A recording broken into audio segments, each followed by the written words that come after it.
Constant device কাকে বলে? What are the constant devices? Constant devices মানে হচ্ছে যেসব আইওটি নোডের ভেতরে কম কম্পিউটিং পাওয়ার থাকবে, লিমিটেড কম্পিউটিং পাওয়ার, মেমোরি, স্টোরেজ, ব্যাটারি সবকিছু লিমিটেড থাকলে সেটাকে আমরা কনস্ট্যান্ট ডিভাইসেস বলে থাকি। যেসব আইওটি ডিভাইসগুলোর সব লিমিটেড পাওয়ার থাকে, লিমিটেড কম্পিউটিং পাওয়ার, মেমোরি, স্টোরেজ, ব্যাটারি সবকিছু লিমিট, কিন্তু এই লিমিটেড রিসোর্সেস হচ্ছে নেটওয়ার্কের ক্যাপাবিলিটিকে এফেক্ট করে। নেটওয়ার্কিং এর ক্যাপাবিলিটি কমে যায় এবং এখানে প্রোটোকল ইউজ করতে হয় এবং এটা ডিফারেন্ট হয় আনকনস্ট্যান্ট ডিভাইসগুলোর থেকে। যেমন আনকনস্ট্যান্ট ডিভাইস কোনগুলো? সার্ভার, ল্যাপটপ, স্মার্টফোন, যেগুলো লিমিটেড না, এটা যেগুলো পাওয়ার অনেক বেশি। Device classes according to RFC অনুযায়ী ডিভাইসকে ক্লাসে অন্তর্ভুক্ত করা হয়েছে। একটা হচ্ছে ক্লাস 0, একটা হচ্ছে ক্লাস 1 আর হচ্ছে ক্লাস 2। ক্লাস 0 গুলো হচ্ছে সিভিয়ারলি কনস্ট্যান্ট, মানে খুব কম লিমিটেশন, মানে খুব কম লিমিট থাকে ওদের। যেমন 10 কিলোবাইটেরও কম, 100 কিলোবাইটেরও কম। 10 কিলোবাইটের কম র্যাম, 100 কিলোবাইটের কম হচ্ছে ফ্ল্যাশ। টিপিক্যাল ব্যাটারি পাওয়ার্ড হয়ে থাকে, যেহেতু এটা পাওয়ার বেশি প্রয়োজন হয় না, ব্যাটারিতেই চলে। Can not run full IP stack, পুরো আইপি স্ট্যাককে চালাতে পারে না এবং স্ট্যান্ডার্ড সিকিউরিটি থাকে। পুরো আইপি স্ট্যাক রান করতে পারে না, ব্যাটারিতে চলে, স্ট্যান্ডার্ড সিকিউরিটি থাকে, 10 কিলোবাইটের কম অথবা 100 কিলোবাইটের কম হয়ে থাকে, যেটা সিভিয়ারলি কনস্ট্রেইনড হয়ে থাকে। Simple push button sending 1 byte status update, মানে নর্মাল পুশ বাটনে আমরা হয়তোবা পুশ বাটনকে আমরা বলতে পারি যে একটা constant device, class 0 constant device, কারণ এটা জাস্ট সিঙ্গেল পুশ, যেটা 1 বাইটের স্ট্যাটাস দিচ্ছে, 0 নাকি 1, ইয়েস অর নো, এই জিনিসটা দিচ্ছে, এটাকে আমরা ক্লাস 0 ডিভাইস বলতে পারি। Well suited for new lower power wide area wireless tech, LPWA, low power wide area network. আমরা জানি লো পাওয়ার যে ওয়াইড এরিয়া নেটওয়ার্ক আছে, ওয়্যারলেস টেকের জন্য এইটা ইউজ করা হতে পারে। লো পাওয়ার ওয়াইড এরিয়া নেটওয়ার্কে আমরা খুব কম পাওয়ার ইউজ করে থাকি, মানে খুব কম পাওয়ারে এবং খুব কম রেঞ্জের ভেতরে ইউজ করে থাকি। সো ক্লাস 0 হচ্ছে এলপিডাব্লিউ এর জন্য সুইটেবল। এটা 10 কিলোবাইটের কম বা 100 কিলোবাইটের কম হতে পারে, এটা ব্যাটারিতে চলে, এটা ফুল আইপি স্ট্যাকের জন্য কাজ করতে পারে না, স্ট্যান্ডার্ড সিকিউরিটি দিয়ে থাকে।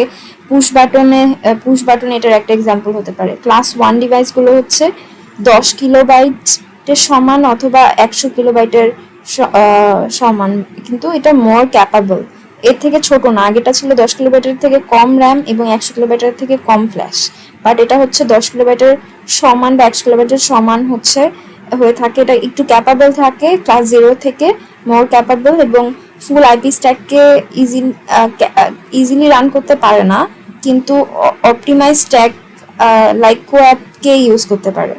এটা ফুল আইপি স্ট্যাককে রান না করতে পারলেও অপটিমাইজ স্ট্যাক কোঅ্যাপকে রান করতে পারে এবং সাপোর্ট করে meaningful network communication and security, gateway ছাড়াই সিকিউরিটি মেনটেন করতে পারে। নেটওয়ার্ক কমিউনিকেশন মিনিংফুল দিতে পারে, মিনিংফুল নেটওয়ার্ক কমিউনিকেশন পসিবল এবং গেটওয়ে সিকিউরিটি ছাড়াই গেটওয়ে পসিবল। এক্সাম্পল হচ্ছে এনভায়রনমেন্টাল সেন্সর, যেমন টেম্পারেচার, হিউমিডিটি, এসব এনভায়রনমেন্টাল সেন্সর হচ্ছে ক্লাস 1। আর ক্লাস 0 হচ্ছে পুশ বাটন। ক্লাস 1 এর মধ্যে হচ্ছে 10 কিলোবাইট র্যাম এবং 100 কিলোবাইট র্যামের প্রায় সমান, মোর ক্যাপাবল হয়ে থাকে, ফুল আইপি স্ট্যাককে না রান করতে না পারলেও কো অ্যাপের মতো অপটিমাইজ স্ট্যাক ইউজ করতে পারে এবং মিনিংফুল নেটওয়ার্ক কমিউনিকেশন দিতে পারে, সিকিউরিটি দিয়ে থাকে গেটওয়ে ছাড়াই, এবং এনভায়রনমেন্টাল সেন্সর এটা ছিল IP stack, full IP stack and standard security কোনোটাই দিতে পারে না, কিন্তু এখানে হচ্ছে সিকিউরিটি দিতে পারে গেটওয়ে ছাড়া এবং কমিউনিকেশন নেটওয়ার্ক মানে কমিউনিকেশনকে মিনিংফুল করতে পারে, এবং এনভায়রনমেন্টাল সেন্সর হচ্ছে এটার এক্সাম্পল। ফুল স্ট্যাককে রান না করতে পারলেও কোঅ্যাপ, অপটিমাইজ স্ট্যাক কোঅ্যাপকে রান করতে পারে এবং এটা কিছুটা ক্যাপেবল হয় ক্লাস 0 থেকে। ক্লাস 2 হচ্ছে ফুল স্ট্যাক আইপি রান করতে পারে, ফুল আইপি স্ট্যাককে রান করতে পারে 50 কিলোবাইট, এটা ছিল 10-100 কিলোবাইট, এটা হচ্ছে 50-250, 50-250 থেকে বেশি কিলোবাইট, 50 কিলোবাইট র্যামের থেকে বেশি, 250 কিলোবাইটের থেকে বেশি ফ্ল্যাশ ইউজ করতে পারে। Fully integrated in IP network with standard security, এটাতে স্ট্যান্ডার্ড সিকিউরিটি থাকে, আইপি নেটওয়ার্কের সাথে ফুললি ইন্টিগ্রেটেড থাকে, আইপি নেটওয়ার্ক থাকে, স্ট্যান্ডার্ড সিকিউরিটি থাকে। স্মার্ট পাওয়ার মিটারগুলোর জন্য ক্লাস 2 ইউজ করা হয়, স্মার্ট পাওয়ার নেটওয়ার্ক। সো ক্লাস 0 হচ্ছে পুশ বাটন, ক্লাস 1 হচ্ছে টেম্পারেচার, হিউমিডিটি এরকম এনভায়রনমেন্টাল সেন্সার, ক্লাস 2 হচ্ছে স্মার্ট পাওয়ার মিটার এবং এটা ফুল আইপি স্ট্যাকের জন্য কাজ করে, ক্লাস 1 হচ্ছে কোঅ্যাপের জন্য কাজ করে, আর ক্লাস 0 হচ্ছে কোনো আইপি ফুল আইপি স্ট্যাককে রান করতে পারে না, স্ট্যান্ডার্ড সিকিউরিটিও দিতে পারে না, জাস্ট ব্যাটারি পাওয়ারে চলে থাকে। আর এটার ক্ষেত্রে এটাতে ফুল আইপি নেটওয়ার্ক ইন্টিগ্রেট করতে পারে। আমরা ডিভাইসগুলোকে কেন ক্লাসিফাই করি, যেন আমরা কমিউনিকেশন প্রোটোকলের জন্য ডিফারেন্ট যেটা কোনটা অ্যাপ্রোপ্রিয়েট চুজ করা সেটা বুঝতে পারি ইজিলি, এবং এটা এফিশিয়েন্ট করে আমাদের নেটওয়ার্কিংকে সিকিউর করে থাকে। এবং ডিভাইস লিমিটেশন থাকে, বাট সেইটা আমাদের জানা থাকে এবং সেই অনুযায়ী আমরা সেটাকে ইউজ করতে পারি। সেই জন্য হচ্ছে আমাদের ডিভাইসকে ক্লাসিফাই করা দরকার। এখন ক্লাস 0, ক্লাস 1, ক্লাস 2 যেটাই হোক সেগুলো সবই কিন্তু কনস্ট্রেন্ট ডিভাইসেস। সো আমরা ডিভাইসেস ক্লাসগুলো অ্যাকর্ডিং RFC এর আন্ডার ফেললাম, বাট এগুলো কিন্তু আলটিমেটলি লিমিটেডই আছে পাওয়ার। হ্যাঁ, আনলিমিটেড হলে সেটা আমরা আনকনস্ট্রেন্ট ডিভাইস বলবো, এবং সেগুলো হচ্ছে server, laptop and smartphones. But এখানে এগুলো সবই হচ্ছে লিমিটেড পাওয়ার, সেটা স্মার্ট পাওয়ার মিটার হলেও লিমিটেড একটা পাওয়ার আছে। লো পাওয়ার ডিভাইসেসগুলো লিমিটেড ব্যাটারি এবং কম্পিউটার রিসোর্সেস লিমিটেড থাকলে তখন সেটা কনস্ট্যান্ট নোড নেটওয়ার্কের মধ্যে পড়ে থাকে, এবং এটা খুবই লো ডেটা রেট সাপোর্ট করে। এই নেটওয়ার্কটা কনস্ট্যান্ট নোড নেটওয়ার্ক। এতক্ষণ দেখলাম কনস্ট্যান্ট ডিভাইসেস, বাট এটা হচ্ছে কনস্ট্যান্ট নোডের নেটওয়ার্ক। নোডগুলো কানেক্ট করে যে নেটওয়ার্ক হবে সেটাতে অনেক লো ডেটা রেট সাপোর্ট করে থাকে, 100 BPS বা 1 MBPS এরও কম, এবং অপটিমাইজ করে এনার্জি এফিসিয়েন্সি। এনার্জি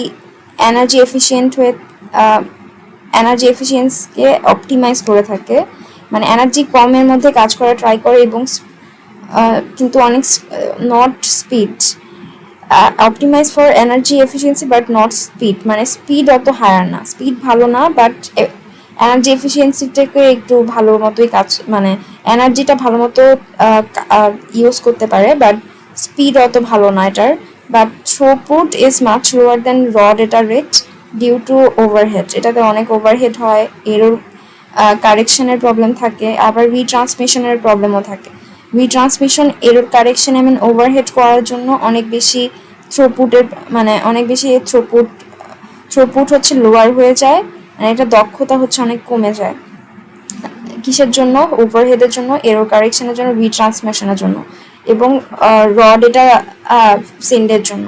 র data rate due to overhead, error connection and retransmission often used for LPWA low power wide area নেটওয়ার্কের জন্য ইউজ হয়ে থাকে, এবং মেশ নেটওয়ার্কেও কনস্ট্যান্ট নোড নেটওয়ার্ক ইউজ হয়, যেখানে bandwidth must be carefully share করা প্রয়োজন। মানে ব্যান্ডউইথ বেশি শেয়ার না করলে হবে, যেটাতে কেয়ারফুলি ব্যান্ডউইথ শেয়ার করা প্রয়োজন সেসব মেশ নেটওয়ার্কে আমরা ইউজ করতে পারি, আর LPWA তে ইউজ করবো, যেটা low power wide area network.